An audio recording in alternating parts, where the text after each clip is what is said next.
Павлодар мемлекеттік университетінде техника ғылымдарының кандидаты профессор Шамиль Камилевич Тарпишев атындағы дәрісхананың ашылу салтанаты өтті. Ол 30 жылдан астам университет қабырғасында сәулет құрылыс факультетінде еңбек еткен. Атаулы дәрісханада зерттеушінің еңбектерімен қатар марапаттары да назарға ұсынылған.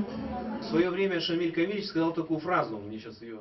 Өз кезінде Шамиль Камилевич мұндай сөз айтқан еді. Кез келген өнертапқыш өзінің мүмкіндігіне қарай жаңашылдық жасай алады.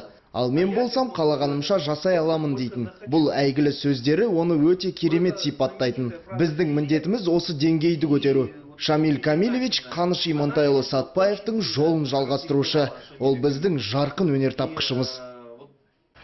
Бұдан бөлек бүгін университет базасында құрылыс материалдарын өндіретін шағын завод зертхананың ашылу салтанаты да өтті. Айта кететіні бұл Шамиль Тарпишевтің өнертабысы. Раз, два, поехали! Бұл құрылғылар цементсіз тәсілмен жеңіл бетондар шығаруға мүмкіндік береді. Өндірісте ең бастысы арзан жолмен жасалуында. Осы орайда университет басшылығы бұл олардың инновацияға қосқан үлестері екенін атап өтті. Арнагүл Сатыбалдинова, Серік Қонақбаев, Ербес телекомпаниясы.